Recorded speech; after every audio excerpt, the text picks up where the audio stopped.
It's even though it's been over a week since we all lived through the tragedy, massacre, whatever words you want to use, of innocent children down in Uvalde.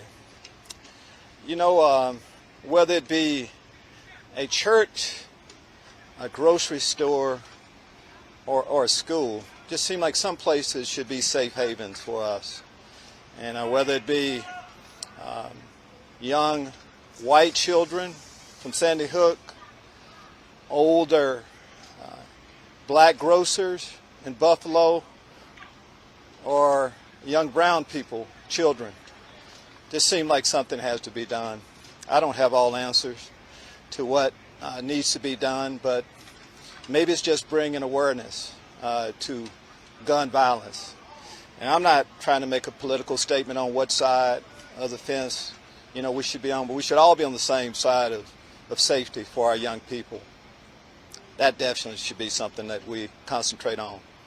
Our football team, a bunch of young men, wanted to make some type of statement. So they got together. What can you do in times of tough times like this? You can try to make people's lives a little bit better. Our football team got together, led by them, and raised over $200,000 to try to help the people, the community. And we'll be giving that to the Robb Memorial Fund down in Uvalde. Our organization, led by Cal and Hannah, will match that. So we'll be donating $400,000 to the community of Uvalde. And again, money can only do so much, but as much as anything, we want to bring awareness to gun violence. You see a lot of us in orange T-shirts today. I think back in about 2013, Hidea Pendleton was killed south side of Chicago. And her friends, young people, wanted to do something to bring awareness to that, so they started the Wear Orange Foundation to bring awareness to it. For people that are hunters, that orange is supposed to be, a color that says safety. So we could talk an awful lot about it. And, our country, we found a way to live with COVID. There's a lot of smart people here. It seems like we should be able to find a way to deal with gun violence also. Football-wise, we love what we do. It's a great country where we get a chance to do it. Our football team is getting better. For the most part, we've had most of our guys here. I think the NFL season is about 99 days away. It's coming up on us. But as you can see, there's great work being done. I made the statement, starting positions aren't given in the spring, but you can start getting at the front of the line in the spring when you show up each day. And we can start forming opinions. And before you know it, as I told the team today also, hey, the Colts practice today also. So we're not the only one practicing. So we'll continue to do it. I'll take your question. Lovie, what do you see from Jerry Hughes? What do you guys hope for from him as a veteran rusher to help his defense? Well, a veteran rusher, but a veteran player that's done it the right way all of his career. I remember when he came out of college at TCU. And he's played at a high level. To play at a high level like that, you have to take care of your body. You have to be a pro. And these are voluntary days, and he's out here leading. You can't tell that he's not a rookie trying to make his first team. And we need that in our program, veteran leadership like that. And what did you like about the way the linemen on the defensive line with the Bills, and obviously you have coaching on the staff with that. What did you like about that they did there? Well, we're familiar with, first off, there's a group. there are 3-4 teams, there are 4-3 teams, and there are some of them that come up in our family of defense. And Jacques Cicero was one of them as a coach. And of course, Mario Addison, we signed him when I was up north with a former team, the Bears. Over 10 years ago. So we know what they bring to the table, and they know what we're trying to accomplish down here too. And some guys like to play in this system, and we think that can help us as much as anything. You can never have too many good defensive linemen. We'll continue. If there's a good defensive lineman out there, we'll continue to bring him in and look at him. When you look at a guy like Charlie Hackett, his development from last year to this year? Progress. And Charlie's we're going to have 2 starting offensive tackles, but you need a lot more.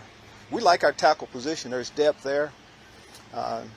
Eventually, Tunsil will be in, and Titus Howard has done an excellent job, but you need more than, we want to be too deep at every position on our football team. That's what we're trying to get accomplished, and I think we're headed down that direction. About Marlon Mack, you guys identified him.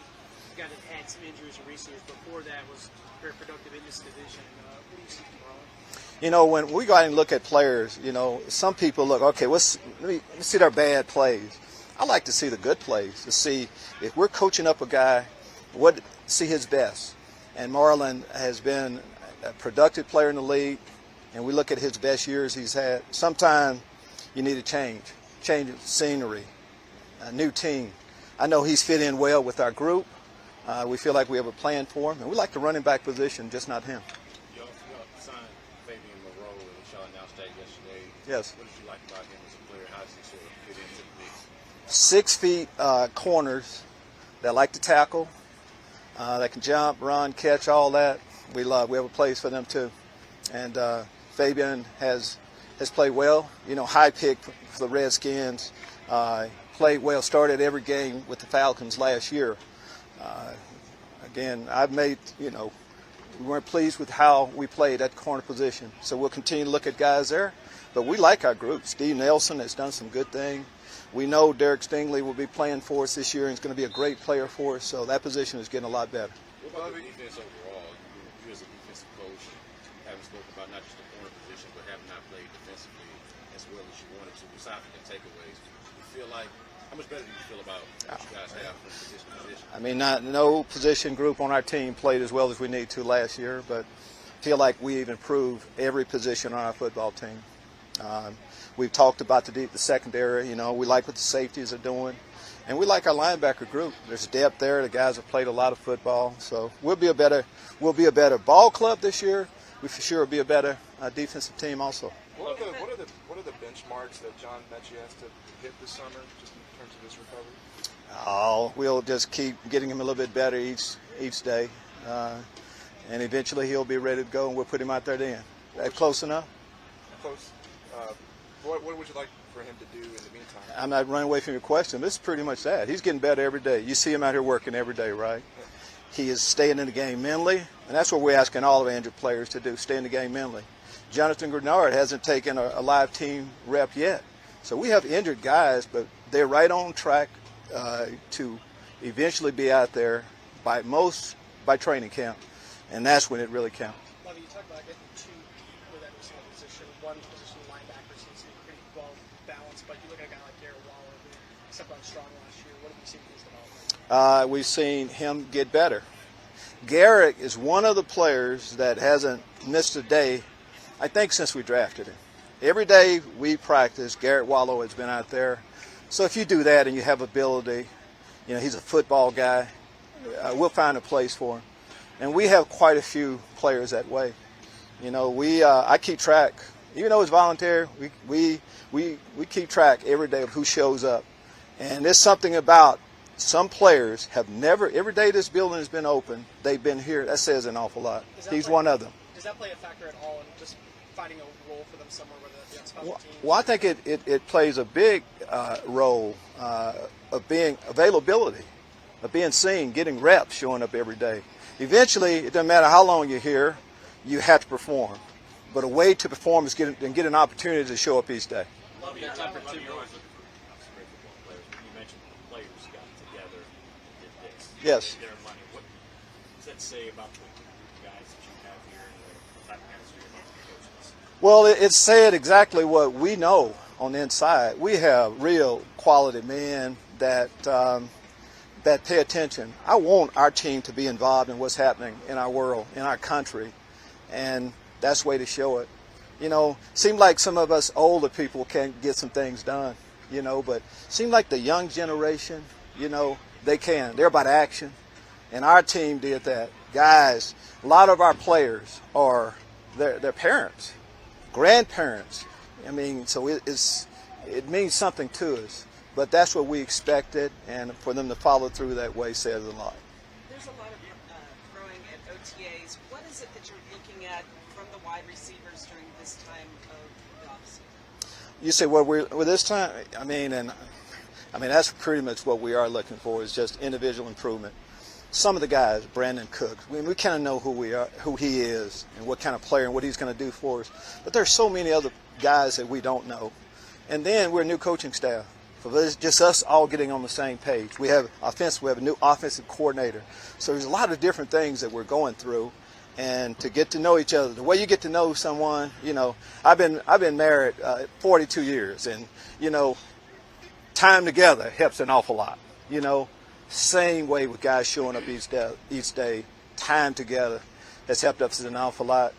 Evaluate to figure out exactly who we put on the field. Has there been a player or an aspect of the team that surprised you? No, because I knew that our guys would come to work every day. I knew that they would take coaching. I knew we had good football players. And I knew they were going to be excited about going through the process. It's no miracle pill. We can't skip a step or anything like that. So that's what we're going to do. Okay, thanks, Coach.